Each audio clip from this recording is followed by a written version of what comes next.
Esse 10 por 1 é com Vinícius Leôncio, o autor do maior livro do mundo, e é uma parceria com o jornal 7 Dias. Foi realizado em Sete Lagoas o primeiro seminário de direito tributário, voltado para empresários, juristas, advogados e contadores, abordando as novas mudanças de entendimento dos tribunais que tratam da matéria. O evento teve como atração principal o advogado Vinícius Leôncio, especialista em direito tributário e penal tributário, que ficou nacionalmente conhecido por escrever o maior livro do mundo com a intenção de protestar contra os entraves burocráticos da legislação brasileira. E agora, além desse manifesto de protesto, ele fala também sobre as responsabilidades dos contadores nas questões tributárias, da recente decisão sobre a criminalização da conduta empresarial, planejamento tributário e o que há de errado com a nossa legislação. Tudo isso em 10 minutos e nem um segundo a mais. Doutor, fale um pouquinho sobre o seminário de direito tributário. Hoje nós vamos trazer para debate o que ocorreu nos tribunais superiores no Brasil em 2018, de alerta para os empresários, cuidados, mas também de alguns benefícios. Ao mesmo tempo que nós tivemos decisões extremamente desfavoráveis, como o exemplo da criminalização da simples inadimplência do pagamento de ICMS, ou seja, não há mais necessário ter uma fraude tributária, basta o não pagamento. Nós também tivemos algumas decisões muito interessantes. Nós tivemos a decisão de excluir da base de cálculo do PIS e da COFINS o ICMS, porque o que acontece? Às vezes o desânimo do empresário é tanto de esperar 10 anos um processo tributário que ele não ajuiza a ação. Aí o direito prescreve, a possibilidade de pedir essa restituição prescreveu. Tivemos que o Superior Tribunal de Justiça reorientou a questão do creditamento de PIS e de COFINS, ele elasteceu essa possibilidade, não ficou mais restrito aos bens que o fisco queria, ele ampliou isso para a possibilidade de creditamento sobre quaisquer bens que sejam relevantes ou essenciais para a atividade da empresa. A questão da substituição tributária do ICMS, a substituição tributária continua sendo constitucional, no entanto, a base de cálculo dela foi declarada inconstitucional, permitindo a todas as empresas que têm esse sistema de se restituírem do montante pago a mais. Então, porque também não adianta, todos os tribunais superiores declaram ilegalidade e inconstitucionalidade de normas, mas as empresas não se beneficiam disso. Nosso objetivo não é trazer nenhum sonho, não é nenhuma ilusão.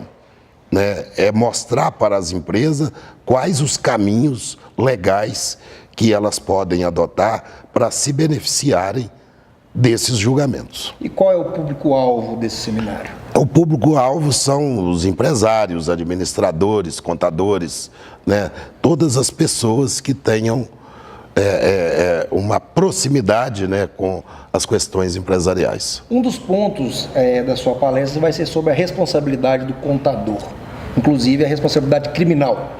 Quando o contador pode ser responsável civil e criminalmente? Exato.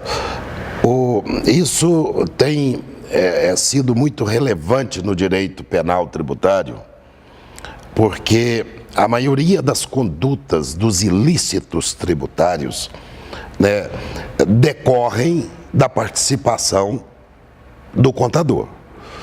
Aí nós temos que separar o que foi ato do contador e o que foi ato empresarial. Porque se o contribuinte não paga um tributo, ou manda uma nota falsa ou inidônea para a contabilidade e o contador faz seu registro, mas ele não sabia dessa inidoneidade do documento, naturalmente ele não responde pela conduta penal. Mas se ele souber ainda que ele não praticou o ato de falsificar o documento, só escriturou o documento falso, ele responde criminalmente. Outro ponto é a recente decisão sobre a criminalização da conduta empresarial. No que consiste? Essa criminalização, o direito tributário brasileiro vem insistindo, né, em usar o direito penal, a Polícia Federal, a Polícia Civil, para receber tributos. Então, hoje nós praticamente, todos os não recolhimentos de tributos caracterizam crime, ainda que ele se encontre totalmente declarado. Independente da motivação? Independente da motivação, porque em tese no direito penal tributário eu não preciso do dolo, eu não preciso ter a vontade de não pagar. O que eu tenho que fazer é provar o que tecnicamente se chama de inexigibilidade de conduta adversa. Ou seja, eu não paguei o meu tributo porque eu não tinha realmente condições de efetuar o pagamento. Mas requer uma prova técnica, consistente e absoluta, né, para provar esta real impossibilidade financeira. A presunção já é de culpa de quem pagou, independente da motivação. Independente da motivação. Como os tribunais vêm entendendo a respeito do planejamento tributário hoje em dia? O planejamento tributário sempre foi visto com muito cuidado pelo fisco, porque nós tivemos, há cerca de uns 5 anos, uma mudança muito radical no Código Tributário Nacional, que permite ao agente fiscal desqualificar o ato praticado pelo empresário. Eu não preciso mais de buscar uma medida judicial, o fisco não precisa de se utilizar de uma medida judicial para anular um ato jurídico. O fiscal pode anular esse ato jurídico. Então, isso deu um poder para a Receita Federal, que era uma tarefa restrita do Poder Judiciário, né? Porque só o Poder Judiciário compete julgar se o ato é legal ou não. Já é um julgamento antecipado. Já é um julgamento. Produção de provas. Exatamente. De provas.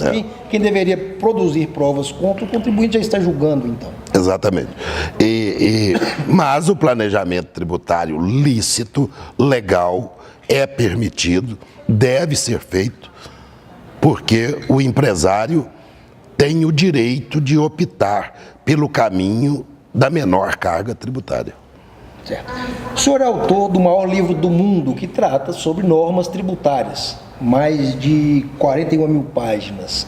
O que consiste o conteúdo desse livro e qual foi a sua motivação? A motivação foi, sempre afirmamos que a legislação tributária brasileira é muito extensa. É muito extensa, mas ninguém nunca tinha visto. Eu falei, bom, então vou materializar isso, porque às vezes materializando, alguém começa a refletir, começa a pensar que o empresário brasileiro não suporta mais o tamanho dessa insensatez. Que isso possa causar no Congresso Nacional, né, que é uma fábrica de leis, todo dia produz norma, né, e normas às vezes absolutamente desnecessárias, né, uma vai revogando, que vai emendando, nunca se consolida, né, uma legislação. Então o objetivo foi de impactar mesmo, né, não é um livro com cunho acadêmico, porque não é um livro para se estudar, para se ler, até porque um dia depois que estava pronto já estava desatualizado. Pela inconstância. Exatamente, 35 normas por dia. Então, já no outro dia já estava desatualizado. Mas foi com esse objetivo mesmo, de impactar, de chamar a atenção, né, que o Brasil está na contramão do mundo. Nós temos que parar de exportar a burocracia. O que tem de errado com o nosso sistema tributário? O que tem de errado, principalmente, é que se permitiu que o fisco legisle em matéria tributária. E aí o Congresso é lento, o Congresso não legisla, e aí nessa lacuna a Receita Federal legisla através de portaria, de instrução normativa, de resolução, etc, etc, etc. E isso foi criando um excesso, um volume astronômico de normas. Eu sempre digo que no Brasil, quem afirmar que entende de direito tributário ou é gênio ou é mentiroso. O senhor fala que existem duas classes na relação tributária, quem paga e quem vive dos tributos. Quem são essas duas classes? Hoje nós temos a relação de quem produz com quem nada produz já é tensa historicamente. Né? E hoje nós estamos nessa situação no Brasil. Né? Os que vivem pagando os impostos, que é a classe produtora, o trabalhador que trabalha 3, 4, 5 meses por ano só para pagar o tributo. E depois temos uma classe privilegiadíssima que vive desses impostos sem absolutamente nenhuma crise, porque independentemente da economia estar em alta ou na baixa, os tributos são recolhidos e tem que ser recolhido. Um país precisa de tributo, é lógico, a sociedade precisa disso, mas ficou extremamente desigual, desigualou demais. Né? Encerramos. Obrigado por sua participação. Até o próximo 10 por 1. Tchau.